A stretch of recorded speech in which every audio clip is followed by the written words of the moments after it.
My name is Christopher. Welcome to the Christopher Show. Today we're talking about Andrew Jackson. Welcome, Carlin. Now talk to me.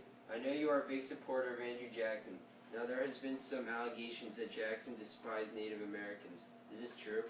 Absolutely not. He did not hate Indians as a race. He was actually friendly with many individual Indians.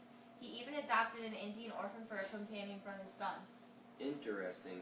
Why did Andrew Jackson initially want to move Indians? Jackson had this idea that every American generation should own their own land. He dreamed of an egalitarian or self-reliant America. He needed each new generation to move west. Okay, so what was the problem? The problem was that all the land west was occupied by Native Americans. So what was Jackson's solution to this? Jackson gave the Indians two options. Either they could submit to authority and live among the U.S. and their government, or they would have to emigrate beyond the Mississippi. And what did the Native Americans decide to do? Well, many Indians chose to sell their land and move, but some of the Creek Indians retaliated, and Jackson was having none of it. Ain't nobody got time for that. Well, did the Indians get anything in return? Of course, the U.S. signed some treaties that promised to pay for the Indians' land and goods, provided safe transportation, and promised protection for the ones who decided to remain under state jurisdiction.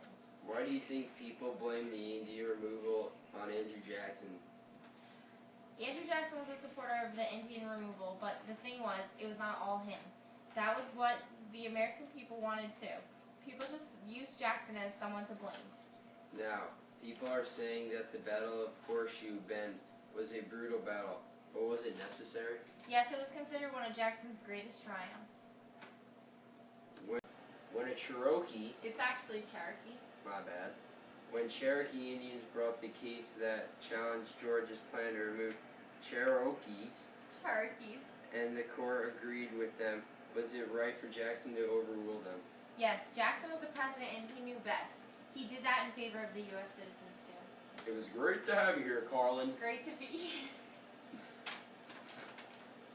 Andrew Jackson believed Indian civilization was inferior to whites. In 1835, a war broke out trying to force the Seminoles out of Florida. Many went willingly due to harassment from the white settlers.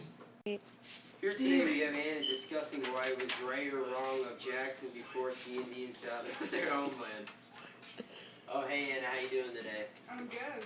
Good. Glad to have you here. Glad to be here. Sure you are. How do you think the farmers felt about President Jackson removing the Indians? They were happy to see them leave. The Cherokees, the Chickasaws. Say that one more time. The Cherokees, Chickasaws, Choctaws, and Creeks still lived in some parts of the Southern Territory. What was Jackson's relationship with the Indians? Were they civil, friendly? Was the rude of them? Was he rude to them? I bet he was. Surprisingly, Jackson was friendly and kind because he didn't hate them as a race. Aww. But if he didn't mind... Shut up over there! But if he didn't mind them, then why did he force them to leave their homeland? He found that the Indian civilization to be inferior to the whites, which is disrespectful, but more white settlers were moving in and he didn't want anyone to be harmed. So he was just keeping the Indians out of harm's way. Yes. Okay, up next we have Nicolette talking about Martin Van Buren. Thanks for having me here, Anna. This is Nicolette talking about Martin Van Buren. Rock out.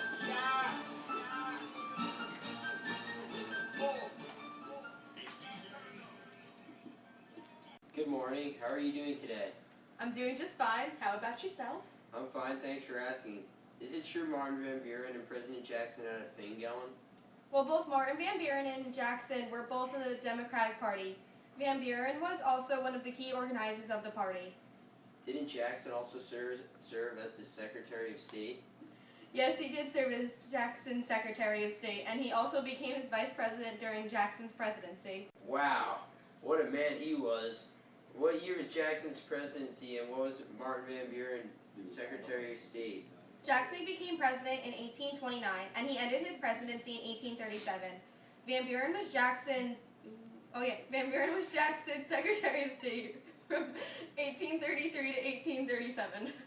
Was Van Buren an important person to Jackson while he was president? Yes, he was a very important person to him. Van Buren became Jackson's most trusted and loyal advisor, but he resigned in 1831 in order to facilitate Jackson's reorganization of his cabinet. Well, those are all the questions for the day. Thanks for coming out here and being on my show. Well, thanks for having me on your show. Well, thanks for being here. Have a good night. Okay.